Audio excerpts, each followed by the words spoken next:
ciegos nuestros ojos, se seca su herida, se oyen ya los pasos del hombre que se aproxima, hasta ver aún nos queda anunciar a fuego gente que Jesús está volviendo, victorioso y esplendente,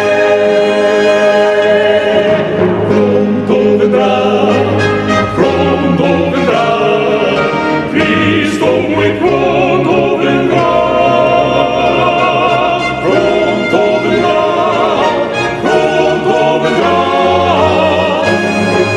pronto Jesús volverá.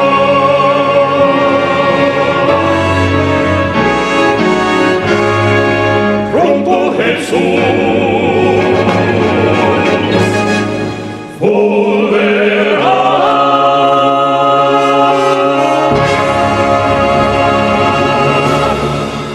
Buenos días, mis queridos hermanos. Una vez más reitero los buenos días. Gracias le damos al Señor por poder estar aquí reunidos para alabar, para glorificar su santo nombre. Dice la palabra de Dios: cuán bueno y cuán alegre es habitar todos los hermanos juntos en armonía.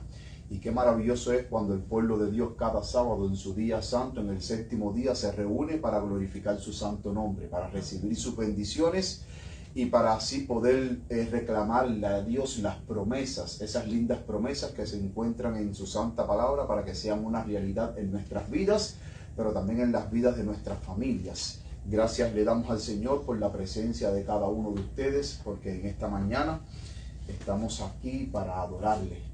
Y también quiero extenderle una cordial bienvenida a los hermanos que a través de las redes sociales siempre están con nosotros conectados. Gracias le damos porque cada sábado estudiamos juntos la palabra de Dios. Y gracias porque también de diferentes países, me alegra mucho que cada vez que termine de predicar veo hermanos de diferentes países que nos saludan, de México, Costa Rica, Colombia, muchísimos hermanos que a esta hora se conectan para poder estudiar la palabra de Dios con nosotros. En estos momentos, mis queridos hermanos, vamos a inclinar el rostro para tener unas palabras de oración. Hoy vamos a tener un tema muy interesante que se titula ¿por qué Dios permite las pruebas en mi vida?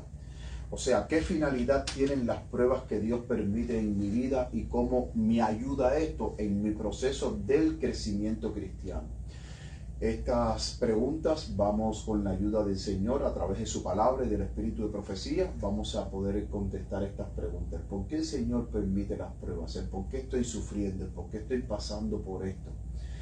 Y las pruebas son necesarias en nuestras vidas, porque sin las pruebas no hay crecimiento espiritual, no hay confianza en Dios, pero las pruebas son muy necesarias.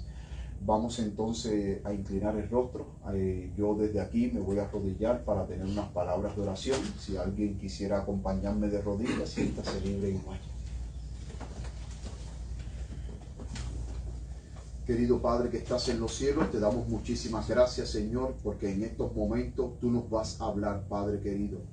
Permite, Señor, que tú puedas usar a este débil instrumento tuyo, Señor.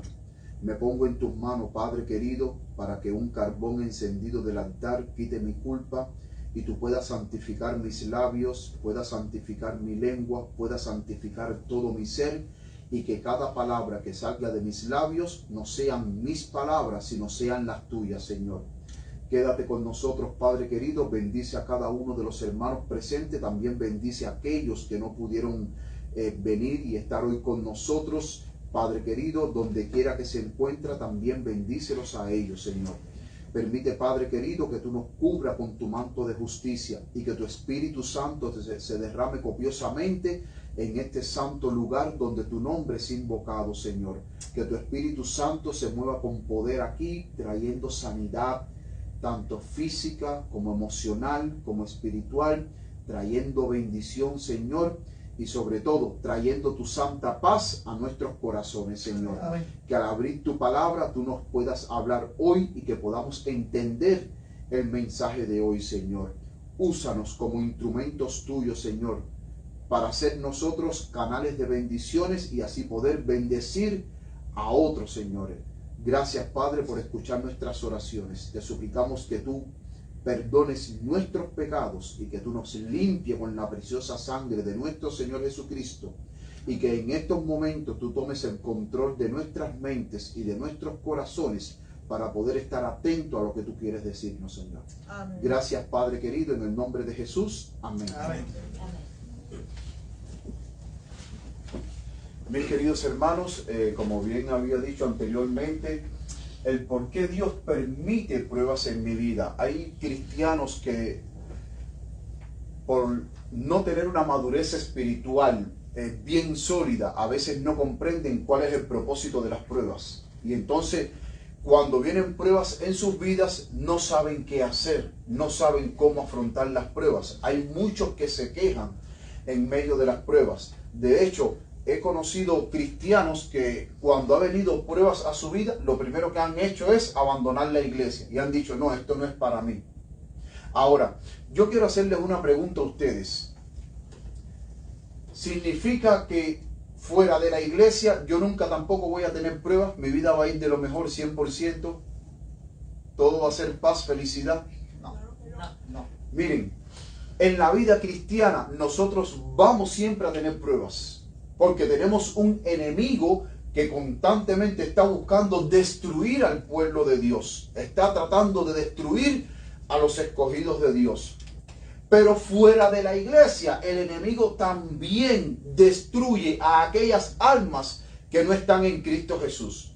Ahora, cuando nosotros llegan pruebas a nuestras vidas, cualquier tipo de prueba, de cualquier índole que sea, tenemos la confianza que confiamos en un Dios poderoso que está de nuestro lado. Amén. Pero las personas que no creen en Cristo Jesús, cuando llegan pruebas a sus vidas, cuando están enfrentando situaciones bien complejas y difíciles, no saben a quién acudir. Porque muchas veces las personas que no están en Cristo Jesús, que no tienen un apoyo en Dios, cuando están pasando por pruebas y buscan la ayuda de amigos o de familiares, esos amigos y esos familiares terminan abandonándolos. Y dicen, no, ese no es mi problema, ese es tu problema, resuélvelo tú como tú puedas. Pero cuando nosotros estamos en pruebas, aún si las personas más cercanas y más allegadas a nosotros nos abandonan, Dios nunca a nosotros nos va a abandonar.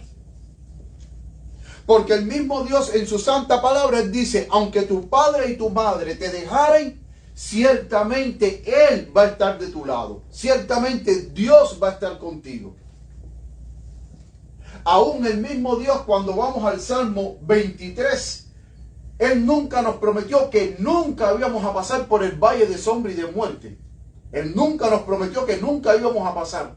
De hecho, el Salmo 23 dice, aunque ande en valle de sombra y de muerte, no temeré mal alguno, porque tú estarás conmigo. Amén. La razón por la cual yo no voy a temer de pasar por el valle de sombra y de muerte es porque Dios va a estar a mi lado.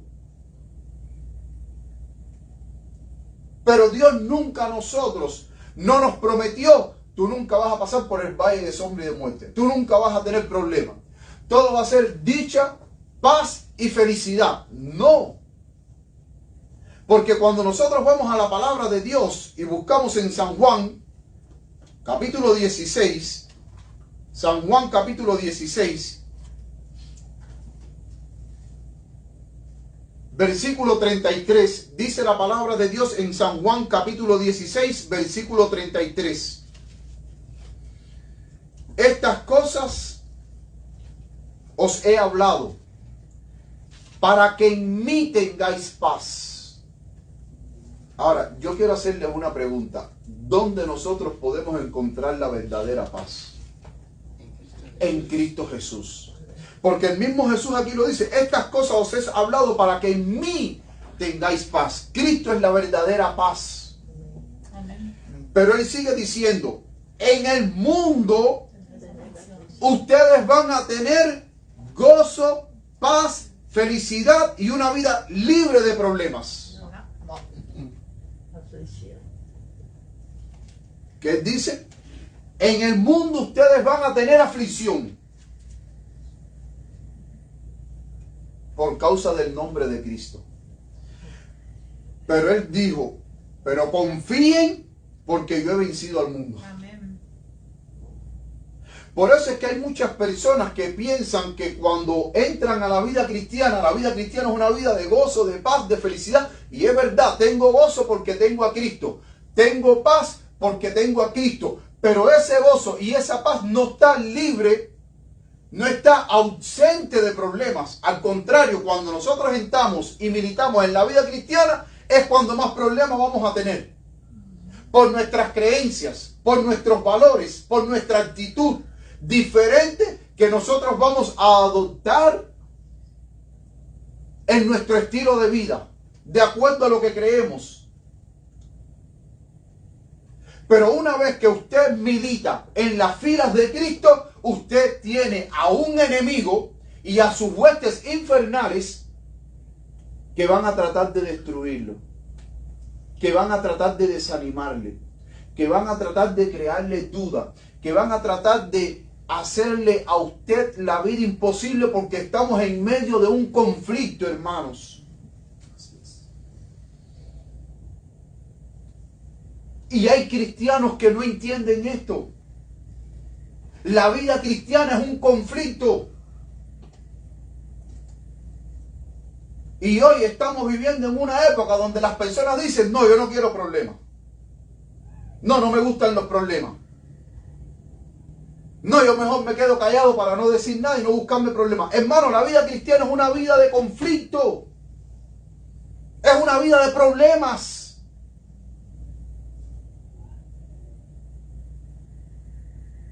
Y el mismo Jesús lo dice, en el mundo ustedes van a tener aflicción.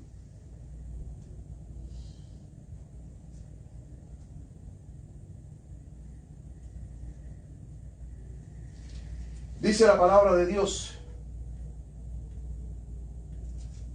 Primera de Pedro 4:12. El versículo que acabó de leer nuestra querida hermanita Adaya, la más pequeñita de la casa. Dice, amados, no os sorprendáis. No se sorprendan de qué. Del fuego de prueba. Noten la expresión que usa Pedro, el fuego de prueba que va a venir sobre ustedes. Como si alguna cosa extraña os aconteciese. Hay cristianos que cuando le llegan pruebas a su vida, es como para ellos, como algo extraño que estén pasando por esas pruebas. Pero Pedro está diciendo, no se sorprendan por ese fuego de pruebas. Como si fuese algo extraño, como si fuese algo ajeno.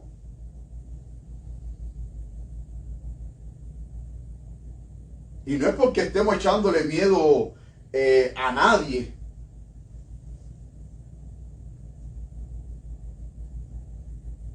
Pero es que estamos en medio de un conflicto.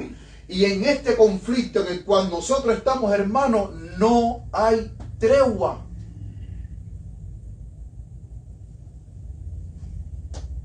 En medio de esta gran guerra cósmica no hay tregua. Con Satanás no se hace tregua. Con Satanás no se pacta la paz.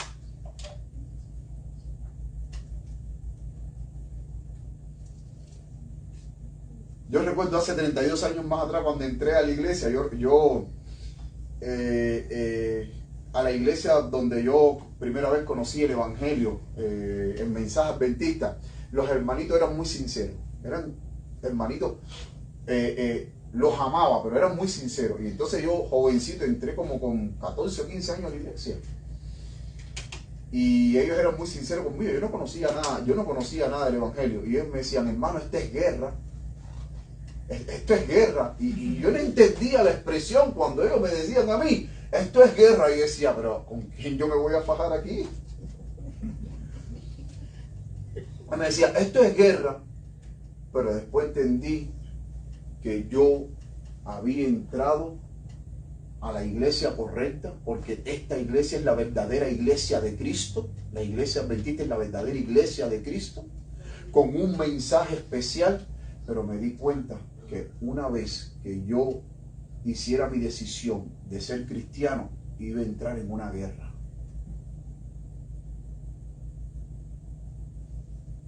Con el enemigo número uno, con el enemigo número uno que tiene Dios, que se llama Satanás. Y entonces Pedro dice, no se sorprendan por ese fuego de pruebas. Hermano, no te sorprenda cuando a tu vida vengan pruebas.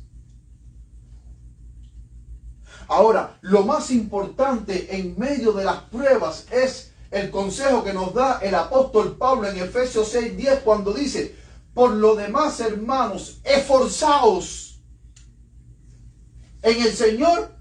¿Y en qué? Y en el poder de su fortaleza. Nosotros cada día tenemos que fortalecernos en el Señor para que cuando vengan las pruebas a nuestras vidas, nosotros podamos estar firmes. Y el apóstol Pablo dice: esfuércense en el Señor. La vida cristiana es una vida de esfuerzo, pero a la misma vez también es una vida de fortaleza. Porque mientras más tú te esfuerzas para el Señor, más el Señor te va fortaleciendo en su gracia. Amén. Y cualquier prueba que venga a su vida, no importa la prueba que venga a su vida, usted en el nombre del Señor, usted va a estar firme confiando en Dios. Amén. Nada lo va a amedrentar. Nada va a espantar su sueño, porque aun cuando usted se acuesta a dormir, usted va a dormir confiado en el Señor. Amén. Porque nada te va a atemorizar. Sigue diciendo el apóstol Pablo: revestidos de toda la armadura de Dios, para que puedan estar firmes contra las acechanzas del enemigo. Hermanos, necesitamos ponernos la armadura de Dios. En los tiempos antiguos, un soldado romano podía ir a la batalla sin tener la armadura. No podían.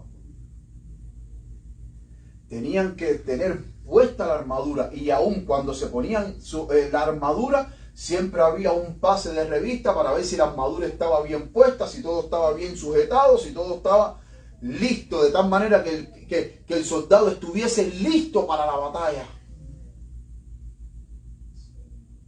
Necesitamos esforzarnos en el Señor, fortalecernos en el Señor, pero también revestirnos con la armadura que Dios ha provisto, que es la armadura que nos va a hacer vencedores en la batalla contra el mal. Amén. Sigue diciendo el apóstol Pablo: revestidos de toda la armadura de Dios para que puedan estar firmes. Significa que si yo no tengo la armadura de Dios, no voy a poder estar firme. Pero si tengo la armadura de Dios, yo voy a poder estar firme contra cualquier acechanza del enemigo. Y para los tiempos que estamos viviendo, mis queridos hermanos, en estos tiempos finales, que cada día nos vamos acercando más a la venida de Cristo Jesús, es más preciso que cada día la armadura de Dios esté bien puesta en nuestras vidas, esté bien sujetas en nuestras vidas. Porque la última gran batalla final, que la Biblia lo describe, Apocalipsis, como el Armagedón, en esa última gran batalla va a ser, hermanos, la última batalla decisiva. Porque después de esa última gran batalla, mis queridos hermanos, claro, el pueblo de Dios va a salir victorioso, porque la Biblia lo dice. Pero de ti depende de que tú tengas puesta la armadura de Dios para que tú salgas victorioso en esa última gran batalla. Va a ser la última batalla decisiva. Después de esa batalla viene para el pueblo de Dios un eterno peso de gloria.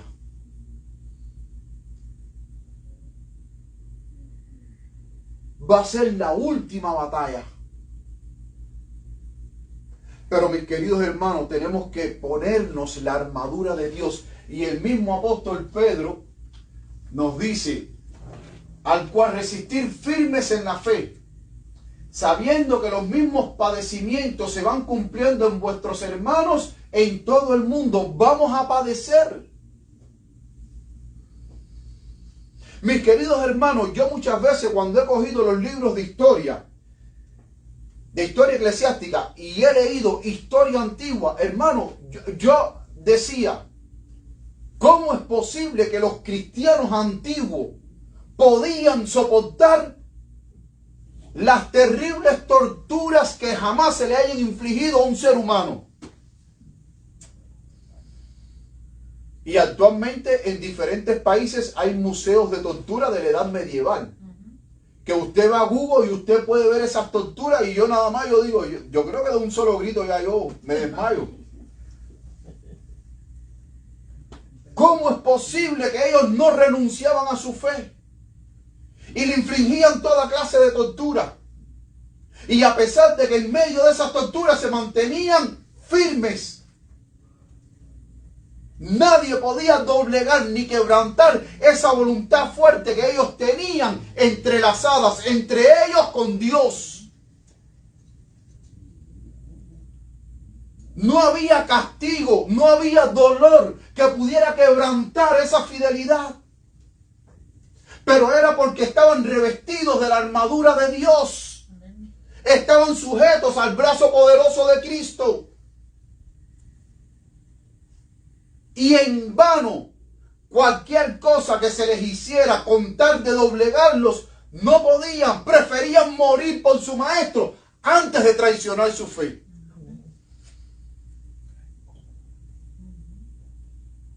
Mis queridos hermanos, ¿estás tú dispuesto a morir por tu maestro antes de traicionar tu fe?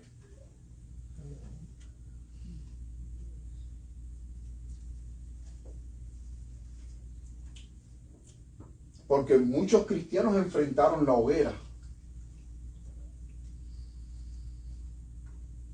Y cuando iban a la hoguera, y usted coge un libro, ellos en la hoguera ahí quemándose, no se echaban a llorar. Ellos miraban al cielo y cantaban en medio del fuego. Morían mirando al cielo. ¿Cómo murió Esteban cuando la apedrearon? Mirando al cielo. Él dijo, veo al Señor Jesús sentado a la diestra del Dios Todopoderoso.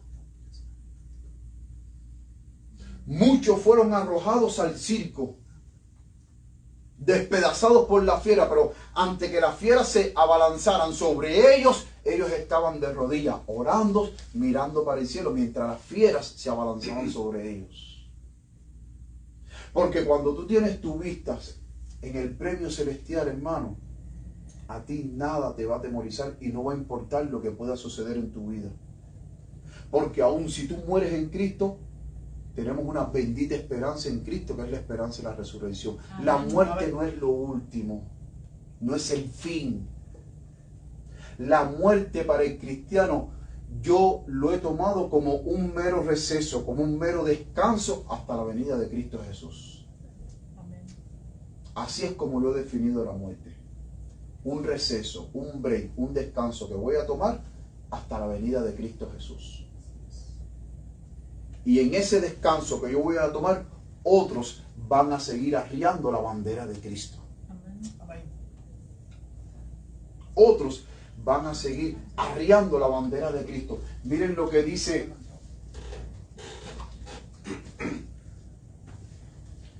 Primera de Pedro 5:10.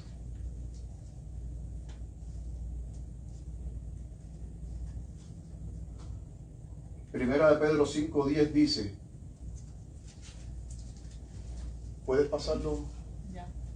Dice, mas el Dios de toda gracia, que nos llamó a su gloria eterna en Jesucristo, después que hayas padecido un poco de tiempo, Él mismo os perfeccione, afirme, fortalezca y establezca. O sea, las pruebas que vienen a nuestras vidas nos ayudan a perfeccionar el carácter de Dios. Nos ayudan a afirmarnos en la fe, a fortalecernos en la fe y a establecernos en la confianza en aquel en cual hemos creído. Amén. Amén. Las pruebas son necesarias en el crecimiento cristiano, pero aún así, y vamos a verlo más adelante en una cita del Espíritu de Profecía, que aún las pruebas que vienen a nuestras vidas nos preparan para mayores responsabilidades en la obra de Dios. ¿Ustedes creen que cuando José fue para Egipto, todo lo que pasó José no era más que una preparación que Dios le tenía para la responsabilidad tan grande? Imagínense ustedes cuando la mujer de Potifar lo empezó a jalar por un brazo, entra para acá para el cuarto, acuéstate conmigo, y él salió corriendo. Eso fue una gran prueba que tenía que pasar José, porque José sabía, porque cuando José llegara a ser el segundo de Egipto, ¿cuántos cientos de mujeres no se le iban a insinuar? Hermano, en este mundo, cualquiera que tiene un poco de dinero y tiene un poco de poder, las mujeres se les regalan. Cuando José fue para la cárcel de Egipto, que fue preso, y le dieron el cuidado de los presos, todo eso lo que él hacía ahí, la administración, el diario trato con los presos, el amor, la bondad, todas esas cosas los estaba preparando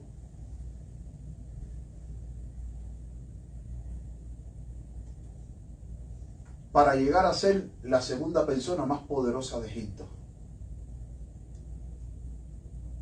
Y muchas veces nosotros como cristianos tenemos que pasar por el horno de la aflicción antes de ocupar puestos de mayor responsabilidad que Dios nos quiere poner para poder dirigir su grey. Y muchas veces nosotros nos preguntamos y decimos, bueno, ¿y Dios no tendrá otro método que tiene que ser el método del sufrimiento, el método de pasar trabajo? Hermano, esa es la mejor escuela que Dios tiene. Esa es la mejor escuela que Dios tiene. Moisés pasó 40 años en un desierto bajo lluvia, sol y sereno, atendiendo ovejitas para poder dirigir al pueblo de Dios. Y ahí aprendió las verdaderas lecciones que lo llegaron a ser un gran líder. Que nosotros leímos en el tema del sábado pasado, que no hubo otro profeta como Moisés que se levantara dentro del pueblo que pudiera hablar con Dios cara a cara. Dice que no hubo uno antes, ni hubo uno después como Moisés. Pero Moisés llegó a ser el gran líder del pueblo de Dios, pero tuvo que estar 40 años en el desierto con las ovejitas, aprendiendo las lecciones que Dios quería que él aprendiera para que pudiera dirigir a su pueblo.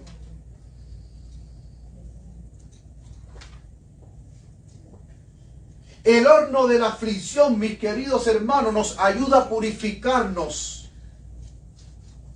Nos ayuda a crecer en la fe. Nos ayuda a perfeccionar un carácter como el de Cristo Jesús. Ahora, cuando vienen aflicciones a tu vida, ¿cómo tú enfrentas esas aflicciones? Por ejemplo, yo encontré en la palabra de Dios cómo Pablo enfrentaba las aflicciones. Miren para esto. Vamos a seguir leyendo. Hechos 16:24.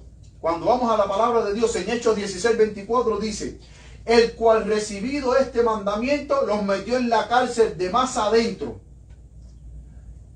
y les apretó los pies en el cepo. Ahí estaba Pablo preso. Y eso pueden buscarlo ahí en la palabra de Dios en Hechos capítulo 16.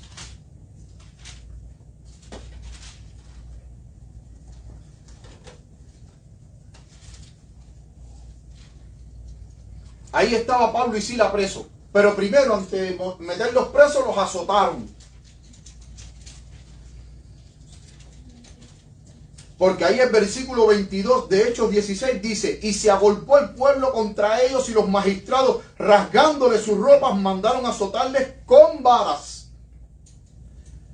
Y después de haberles herido de muchos azotes, los echaron en la cárcel, mandaron al carcelero que los guardase con seguridad. Y entonces el versículo 24 dice que los metieron más adentro de la cárcel. O sea, en lo más recóndito de la cárcel, en el hueco más oscuro de la cárcel, lo último de la cárcel, ahí metieron a Pablo y a Silas. Después que los azotaron. Después que los azotaron, mis queridos hermanos. Ahora, cuando ellos pasaron por esta terrible prueba, ¿cómo ellos afrontaron esta prueba? Con tristeza, diciendo que va, yo me voy de la iglesia porque mira por lo que he pasado por causa de Cristo, yo no estoy para esto. Miren lo que dice el siguiente versículo. De Hechos 16:25 dice: mas a medianoche, orando Pablo y Silas, ¿cómo estaban ellos? Cantando. Orando, y dice, y cantaban himnos a Dios, y los que estaban presos los oían. Mis queridos hermanos, en medio de las pruebas, en medio de la aflicción, no te aflijas, órale a Dios y cántale a Dios. Hay un maravilloso corito que me gusta mucho que dice: canta y tus penas se irán, canta y tus penas se irán, Jesús hoy promete quitártelas, canta y tus penas se irán. Mis queridos hermanos, cuando nosotros somos abrumados por la tentación, por las pruebas, cántele a Dios. Dice el Espíritu de Profecía, la mensajera del Señor, que muchas veces cuando Cristo era asaltado con la tentación, dice que Cristo cantaba al Señor, y cuando cantaba, el maligno huía. Porque el maligno no soporta que un hijo de Dios adore a Dios, alabe a Dios. Y noten que Pablo y Silas estaban orando y cantaban himnos a Dios. Azotados con varas, con heridas. Ellos no se estaban quejando: ay, me partieron el brazo, ay, me partieron el pie, ay, me partieron el cráneo, ay, mira cómo estoy soltando sangre. No, oraban y cantaban, porque para ellos era un gozo ser afligidos por causa del nombre de Cristo Jesús. Esta es la verdadera actitud que debe de tener un cristiano maduro y sincero cuando está pasando por pruebas. No quejándote, porque la queja no va a ser de que tú pases la prueba más rápido o menos rápido. La prueba, cuando tú te quejas, la queja no va a ser la solución a la prueba que tú estás pasando. Es la oración, la confianza en Dios, el alabar a Dios en medio de las pruebas, lo que te va a ayudar a mantenerte firme en medio de las pruebas. Amén. Así es. Y noten que cuando nosotros vamos a la vida de Pablo, el currículum de Pablo, el resumen de Pablo, vamos a leer el resumen de Pablo. Vamos a ir a 2 de Corintios 11, 25, 27. 2 de Corintios 11, 25 y 27.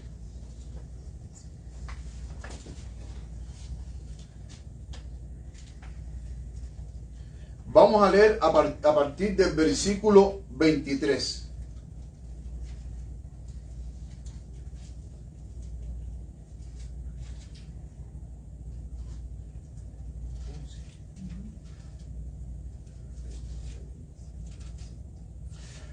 Vamos a leer a partir del versículo 23, 2 de Corintios 11, 23. Vamos a ver el resumen de Pablo. Miren, a mí me encanta el resumen de Pablo.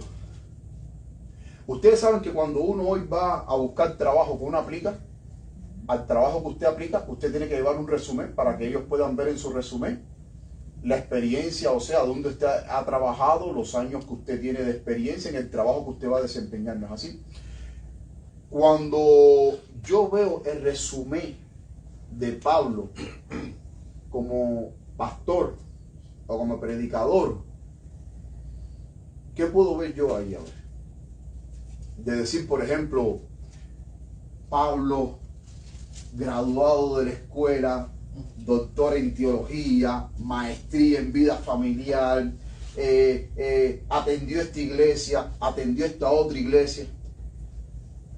Cuando yo veo el resumen de Pablo, yo veo un resumen que yo creo que si Pablo hoy estuviera vivo, ¿qué organización religiosa le diera, por ejemplo, organización cristiana de cualquier denominación, con el resumen de Pablo, quién le diera trabajo?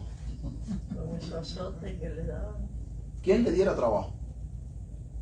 Noten que cualquier denominación cristiana que sea, ya sea luterano, ya sea evangélico, ya sea bautista, de cualquier denominación cristiana, usted ve el resumen de los pastores, de su labor ministerial, pero ve el resumen de Pablo y es completamente opuesto. Vamos a ver cuál era el resumen de Pablo, su hoja de trabajo que es presentado. A partir del versículo 23 dice: son ministros de Cristo, como poco sabio hablo. Yo más en trabajos más abundantes, en azotes sin medida, en cárceles más, en peligros de muerte muchas veces. 3 veces fui azotado con vara, 1 vez apedreado, 3 veces padecí naufragio. 1 noche y 1 día estuve en las profundidades. Si yo veo ese resumen, le dije, no, tranquilo, no te puedo dar trabajo en ninguna iglesia. Váyase a descansar. Yo te llamo. Cuando descanse. En jornada muchas veces, peligros de río, peligros de ladrones, peligros de los de mi nación, peligros entre los gentiles, peligros en la ciudad, peligros en el desierto, peligros en el mar, peligros entre falsos hermanos. No, yo te llamo. Yo creo que es más por ahí. Yo te llamo. Después que veo el resumen, yo te llamo. A ver, aquí iglesita, tú te mando a pastor. Yo te llamo. En trabajo y fatiga, en muchas vigilias, en hambre y sed, en muchos ayunos, en frío y en desnudez. Además de esto, lo que sobre mí se agolpa cada día, la carga de todas, ¿qué? Las iglesias. La aflicción de la iglesia para él. Yo no sé cómo a él no le dio un infarto. Sigue diciendo, ¿quién enferma y yo no enfermo? O sea, como queriendo decir, si yo veo a un hermano enfermo, yo también es como que estoy enfermo. O sea, él sentía la aflicción de los que estaban enfermos. Porque ahí él lo dice, él dice, ¿quién enferma y yo no enfermo? ¿A quién se le hace caer y yo no me enfurezco? Noten que él vivía preocupado por sus hermanos y hermanas en Cristo. Si tú estás enfermo, yo estoy enfermo. Si tú estás en aflicción, yo estoy en aflicción. Si a ti te hacen caer, yo me enfurezco por el quien te hizo caer. Y le digo 4 cosas para que no te vuelva a hacer caer.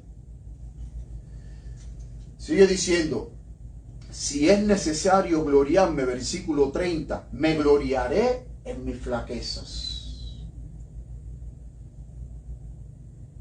Hermanos, ¿ustedes creen que con este resumen de trabajo de Pablo, alguna organización religiosa cristiana pudiera darle trabajo a Pablo como pastor?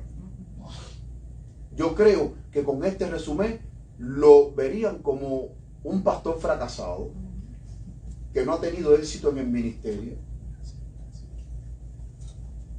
Sin embargo, con todo este resumen, mis queridos hermanos, me llama poderosamente la atención que al final de su vida él dijo, he peleado la buena batalla, he corrido la carrera, he guardado la fe, por tanto me espera la corona de la vida eterna. Y al final, ¿cómo terminó Pablo?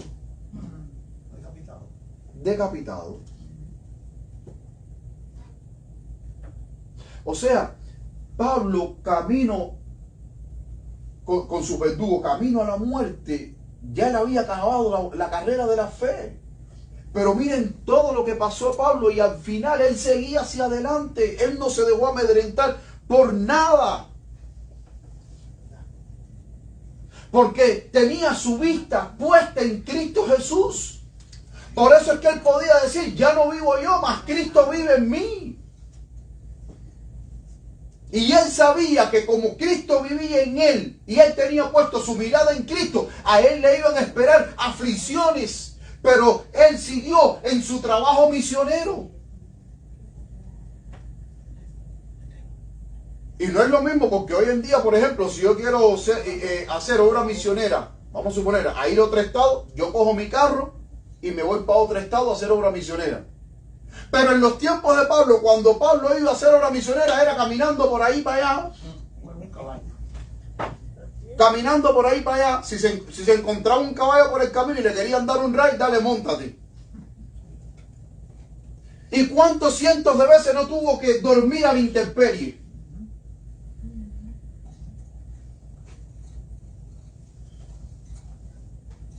Con peligro de su vida, que hubiese ladrones que lo asaltaran o que saliese un animal de eso, feroz de eso y lo despedazara.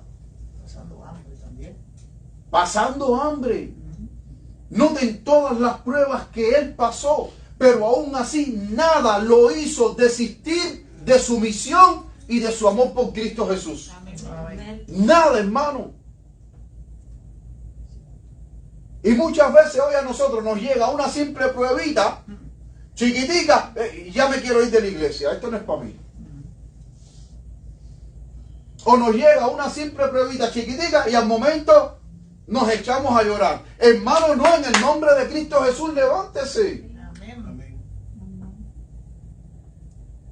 En el nombre de Cristo Jesús, levántese. Afronte las pruebas con hombría, con decisión, con determinación, confiando en que Cristo está a su lado y Cristo va a caminar al lado de usted hasta que usted pase la tormenta. Amén. Amén. Porque siempre que viene la tormenta, viene la calma. Amén.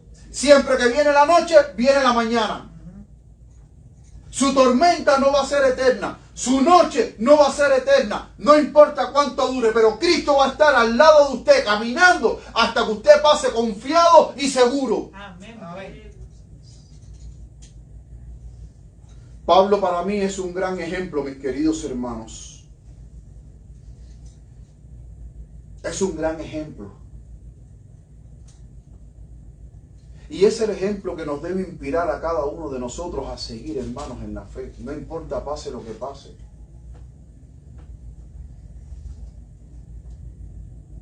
Pero para yo poder mantenerme firme en la fe, yo tengo que ponerme la armadura de Cristo Jesús. Amén. Orar más, alabar el nombre del Señor, leer más su palabra, levantar en mi vida una muralla de pasajes de las Escrituras por las promesas que Dios ha prometido para mí.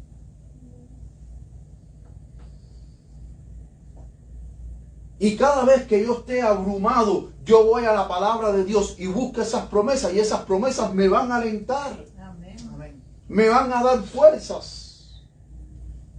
Porque humanamente muchas veces nosotros no tenemos fuerza para resistir pruebas que vienen a nuestras vidas, pero Dios nos da la fuerza para que nosotros no flaqueemos. Dice la mensajera del Señor. Vamos a ver qué dice la mensajera del Señor. Manuscrito 85, escrito en 1906. El Señor permite que surjan pruebas de diferente índole en la experiencia cristiana, a fin de conducir a los seres humanos a un orden superior de vida y a un servicio más más santificado. O sea, Dios permite que surjan pruebas en nuestras vidas para conducirnos a los seres humanos a un nivel superior de vida, donde podamos reflejar más plenamente el amor de Cristo, la imagen de Cristo en nuestras vidas, que podamos reflejar más plenamente su amor, su mansedumbre, su bondad, su cortesía, su amabilidad, su amor. Sin estas pruebas se apartarían continuamente de la semejanza de Cristo y se llenarían de un espíritu de filosofía científica, caprichosa y humana, que los conduciría a unirse con los seguidores de Satanás en la providencia de Dios. Cada empresa buena y excelente está sujeta a pruebas a fin de comprobar, fíjense, cada uno de nosotros estamos sujetos a pruebas. ¿Para qué? Para que Dios pueda comprobar en nosotros la pureza y la solidez de los principios de los que ocupan posiciones de responsabilidad, y de modelar y afirmar el carácter del ser humano de acuerdo con el modelo de Dios. Esto constituye la clase más elevada de educación. Esa es la escuela de Cristo. Porque miren, Te voy a decir algo, tú puedes ir a una escuela de teología y tú pasas 4 años de teología y ahí te van a dar la teoría. Vas a aprender de Biblia, vas a aprender de hermenéutica, vas a aprender griego, hebreo, vida familiar, el arte de predicar, todo eso lo vas a aprender. Pero lo más importante que te capacita para el ministerio no es tanto el conocimiento que tú tengas, sino la semejanza de Cristo Jesús. Amén. Usted puede tener todo el conocimiento bíblico y usted puede tener todos los títulos, doctorado, PhD en el Nuevo Testamento, en el Antiguo Testamento. Usted puede tener los doctorados que usted desea. Pero si usted no ha sido, si su vida no ha sido modelada en la escuela de Cristo, por muchos doctorados que usted tenga, usted, mi querido hermano, está descalificado para el ministerio. Y yo quiero hacerte una pregunta. David, antes de llegar a ser rey de Israel, ¿qué era lo que hacía David? Pastor. Y de pastor de ovejas pasó ¿a qué? A ser rey de Israel. David no pasó por una escuela donde le enseñaron cómo tiene que ser un rey, cómo tratar políticamente, cómo tratar éticamente. No. Él aprendió en la escuela de Cristo, en el campo. Juan el Bautista, ¿dónde aprendió? En el desierto. Elías, que fue un gran profeta de Dios, ¿de dónde bajó Elías? De los montes de Galaad. Elías no fue a una escuela como tal de teología, a aprender teología. Elías no fue. Pero Elías estaba en los montes aprendiendo de Dios. Cuando Jesús escogió a los 12 apóstoles, ¿quiénes eran ellos? Personas preparadas, educadas, instruidas en las escuelas. No, personas incultas. Pero tuvieron el mejor maestro, que era Cristo Jesús. Amén. Y noten que la enseñanza de Cristo Jesús para ellos no fue en un aula. A ver, siéntense ahí, libreta y lápiz, y empiecen a copiar, que yo voy a dictar. No. Fue en la vida diaria, mirando a Cristo, cómo Cristo trataba con las personas, cómo Cristo predicaba, cómo Cristo enseñaba. Fue lo que los hizo idóneos para el ministerio. Y noten que la mensajera del Señor, hay una cita de ella en el libro Evento de los Últimos Días, que ella dice que en los últimos tiempos los obreros de Dios van a ser más bien calificados por la unción del Espíritu Santo que por todos los títulos que puedan tener en una escuela. Amén. Vuelvo y les repito, usted puede, y no estoy en contra de las escuelas de teología, es bueno tener el conocimiento, pero mis queridos hermanos, más importante, lo que te va a hacer a ti idóneo para el ministerio, es que tú tengas un carácter como el de Cristo Jesús. Amén. Y cuando tú tienes un carácter como el de Cristo Jesús, entonces tú vas a estar apto para el ministerio. Porque si usted es una persona, que usted pasó la escuela de teología y se graduó sus 4 años, pero usted tiene un temperamento muy volátil y ese temperamento no ha sido subyugado por el amor de Cristo Jesús, usted está descalificado para el ministerio. Porque en el ministerio, cuando usted va a pastorear, usted va a encontrar hermanitos buenos, pero también va a encontrar hermanitos Difícil. demasiado difíciles, diría yo, que usted tiene que tener la paciencia del mundo. Y que de hecho, yo les voy a decir algo, hay un pastor, ese santo de Dios descansa ahora en el Señor, fue uno de mis mentores. Ese pastor era un santo de Dios. Ese pastor usted nunca jamás lo iba a escuchar alzándole la voz a alguien. Él siempre hablaba bajito y con una cadencia que a veces también me desesperaba. Y recuerdo que en una junta, él estaba dirigiendo la junta.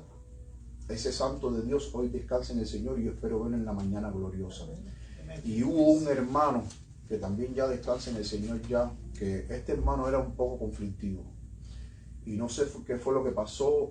A mí me hicieron el cuento los hermanos, yo no estuve presente en esa junta, pero me hicieron el cuento todo lo que pasó, que ese hermano se levantó y le escupió la cara al pastor.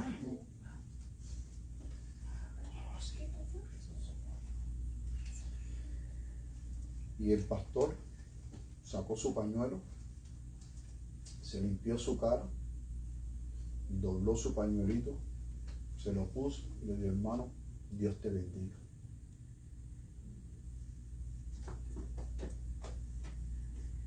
Dios te bendiga.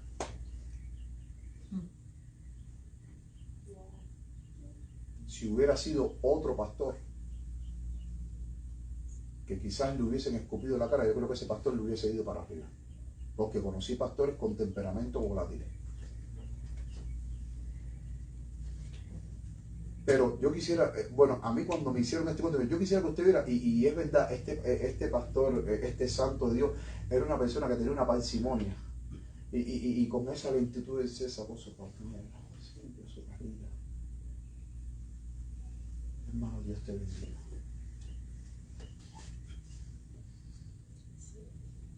Porque muchas veces en puestos de responsabilidades usted tiene que lidiar con diferentes tipos de personas. Y con ese tipo de personas diferentes que usted tiene que lidiar, usted tiene que mostrar el amor y el carácter de Cristo Jesús.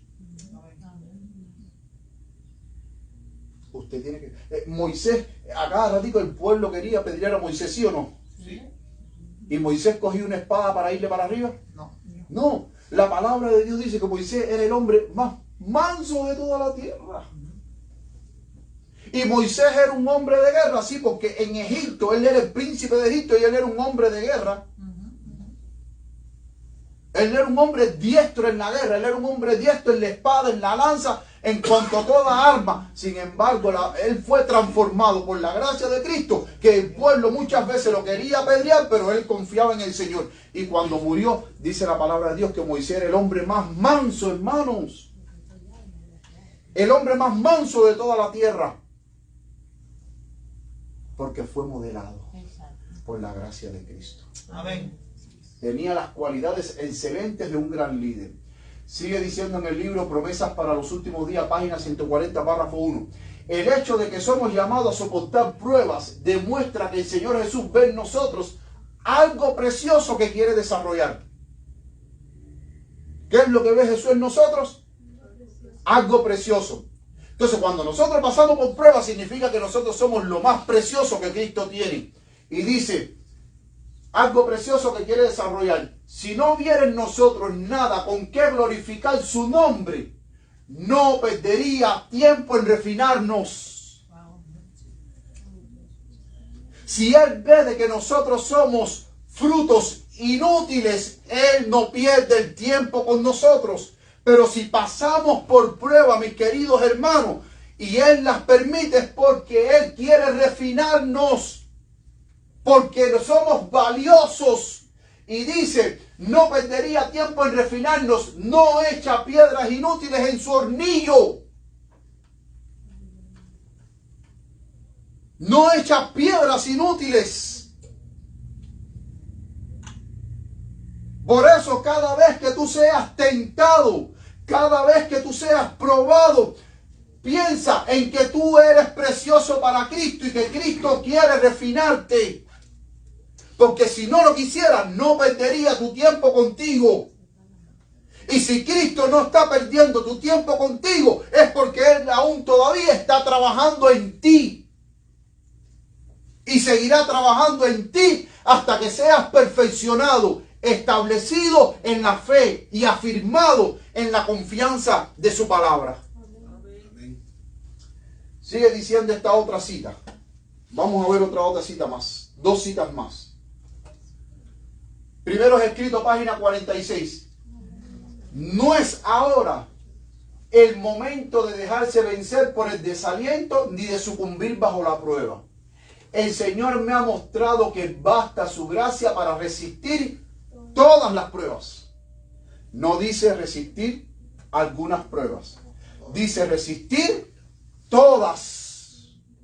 Así que por favor no me diga que tú no puedes resistir la prueba. Porque con la gracia de Cristo, tú puedes resistir todas. Y aunque estas sean más duras que nunca, si tenemos absoluta confianza en Dios, podremos vencer todas las tentaciones y por su gracia salir victoriosos. Amén. Ustedes saben por qué, alguien me puede decir por qué Enoc fue para el cielo sin ver la muerte. Dice caminó Caminó con Dios. Su carácter ya estaba, como decimos nosotros, completamente Desarrollado. y entonces era como dicen, pues tú ya eres para el cielo. Pero saben que cuando yo he leído citas que la mensajera del Señor habla de Enoc y de Elías, ella dice que Enoc y Elías representan la última generación que van a estar vivos sin ver la muerte hasta la venida de Cristo Jesús. Pero dice ella, hablando de Enoc y de Elías, y tengo esa cita, dice ellas que estos santos de Dios, así ella los llama, dice que estos santos de Dios, cada día el diablo los tentaba y los oprimía. Pero tanto Enoc como Elías fueron para el cielo sin ver la muerte, porque dice que Satanás no los pudo poder poner bajo el dominio de la muerte. La palabra de Dios dice que que la paga del pecado, ¿cuál es? La muerte. Y si ellos no vieron la muerte y fueron para el cielo sin ver la muerte, ella misma lo dice. Dice que Satanás no lo pudo poner bajo el dominio de la muerte porque vivían cada día venciendo toda tentación, todo pecado, toda prueba. Por eso fue que Enoc se fue para el cielo sin ver la muerte. Elías se fue para el cielo sin ver la muerte. No sé cómo Enoc habrá ido para el cielo. No sé cómo se fue. Pero la palabra de Dios dice de que Elías, Dios envió un carro con caballos de fuego. Se parqueó al lado de él. Se montó y nos fuimos. Como decimos nosotros los cubanos, monta que te queda. Se montó, mis queridos hermanos, para el cielo. Pero cuando yo leí esa cita de la mensajera del Señor, para mí esa cita fue algo tan poderoso que yo decía, wow, estos santos hombres de Dios por la gracia de Cristo vencieron. Y ella lo dice, por eso dice que cada día Satanás los oprimía, pero se fueron para el cielo sin ver la muerte porque Satanás no lo pudo pasar bajo la muerte, porque no pecaron, no fallaron en nada. Y por eso fue, mis queridos hermanos, que fueron para el cielo sin ver la muerte. Por eso es que la mensajera del Señor dice, podremos vencer todas las tentaciones y por su gracia salir victoriosos. La última generación que sea sellado con el sello de Dios no va a pasar por la muerte. Porque todos aquellos que reciban el sello de Dios, los 144,000, no van a ver la muerte. ¿Y saben por qué no vamos a ver la muerte? Porque cuando concluye en el santuario celestial la obra mediadora de Cristo y Cristo limpia el santuario de todos nuestros pecados, al mismo tiempo va a quitar el pecado dentro de su pueblo. Y es por eso que en el conflicto de los siglos la mensajera del Señor dice que el pueblo que subsiste en el tiempo del fin va a tener que subsistir sin mediador, pero ese pueblo va a ser un pueblo sin pecado porque no va a pecar. Van a estar revestidos de la perfecta justicia de Cristo. No van a sentir deseo por el pecado y no van a pecar porque habrán sido limpiados mucho antes de que la gracia se cierre, antes de que Cristo ponga un pie afuera del lugar santísimo. Y todas esas citas aquí las hemos expuesto. Por eso es que la última generación no va a ver la muerte, va a ser una generación como Enoc y Elías. Por eso es que en el tiempo del fin, cuando pasemos por el tiempo de angustia de Jacob, el enemigo nos va a querer oprimir, haciéndonos recordar nuestros pecados. Pero nosotros no nos vamos a acordar. ¿Sabe por qué? Porque el enemigo no va a tener nada contra nosotros. Dice la última cita, Discurso Maestro de Jesucristo, página 14. Si la recibimos con fe, la prueba que parece tan amarga y difícil de soportar, ¿resultará qué? Una bendición. Entonces las pruebas son una bendición, ¿sí o no? El golpe cruel que marchita los gozos terrenales nos hará dirigir los ojos, ¿a dónde? Al cielo. Por eso es que cada vez que yo tomaba los libros de historia antigua y la mayoría de todos los mártires que murieron quemados en una hoguera, todos morían con la vista en el cielo cantando. No morían mirando a la gente que estaban alrededor de él a ver quién era el que se estaba riendo. No, era con la vista puesta en el cielo cantando. No les interesaba los que estaban ahí. Sí, puede ser que en algún momento oraron por ellos, pero su mayor gozo muriendo era mirar al cielo. Nos harán dirigir los ojos al cielo. ¿Cuántos son los que nunca habrían conocido a Jesús si la tristeza no los hubiera movido a buscar consuelo en Él? Porque muchas veces, mis queridos hermanos, a veces Dios permite las tragedias para que tú te acerques a Él. Amén. Manera extraña de obrar de Dios, ¿eh? A veces los golpes duros de la vida es el método que Dios tiene. ¿Para qué? Para que tú te acerques a Él, para que tú lo busques a Él. Porque cuando la prueba llega a tu vida, tú tienes dos opciones. O una, o te alejas de Dios, o la otra opción, te acercas más a Dios. La decisión es tuya.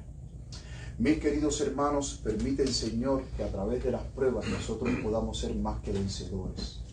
Que a través de las pruebas nosotros cada día podamos buscar acercarnos más al Señor. Que podamos tener la actitud que tuvo Pablo y Silas, que cuando fueron azotados, todos heridos, ensangrentados, a ellos no les interesó los golpes, no les interesó la fractura, no les interesó el dolor. Ellos oraban y adoraban al Señor en medio de las pruebas. Amén. Vivamos cada día revestidos con la armadura de Cristo Jesús. Y como bien dice el apóstol Pedro, no nos sorprendamos del fuego de prueba que venga a nuestras vidas, hermano. Como si fuese algo extraño, porque el mismo Jesús en San Juan 16:33 lo dijo: en el mundo ustedes van a tener aflicción. Y yo muchas veces cuando yo estudio con personas la palabra de Dios, que le doy los estudios de la fe de Jesús, yo le digo, en la vida cristiana Dios va a estar contigo, en todo momento. Amén. Amén. Dios va a estar ahí en las buenas y en las malas, pero en la vida cristiana es una vida durísima. No me gusta engañar con las personas, no me gusta engañar a las personas con las que yo estudio la Biblia. No que yo les diga, esto es color de rosa, esto es maravilla, esto es dicha plena. Y después cuando venga la primera prueba diga, oye, pero tú nunca me dijiste esto. No, no me gusta engañar. Sí, vas a tener gozo en el Señor, vas a tener paz en el Señor. De hecho, aún en medio de la tormenta tú vas a tener paz, porque si confías en el Señor, a ti la tormenta no te va a atemorizar. La tormenta no te va a atemorizar. Pero, mis queridos hermanos, necesitamos fortalecernos en la gracia de Cristo. Amén. A través de la oración, a través del estudio de su palabra. Yo creo que para los tiempos que estamos viviendo necesitamos estudiar más. Y como siempre he dicho, y se los digo ahorita, necesitamos levantar un muro de pasajes en nuestras vidas.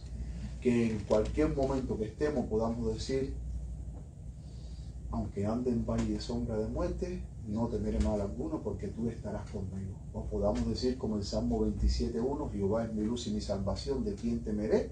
Jehová es la fortaleza de mi vida, ¿de quién he de atemorizarme? Amén. Y que podamos decir, como dice el versículo 4 de ese mismo capítulo 27, aunque un ejército acampe contra mí, no temerá mi corazón. Y aunque contra mí se levante guerra, yo estaré confiado. Que el Amén. Señor te bendiga, mi querida iglesia, que el Señor te guarde. Estamos todos puestos de pie a cantar el himno final.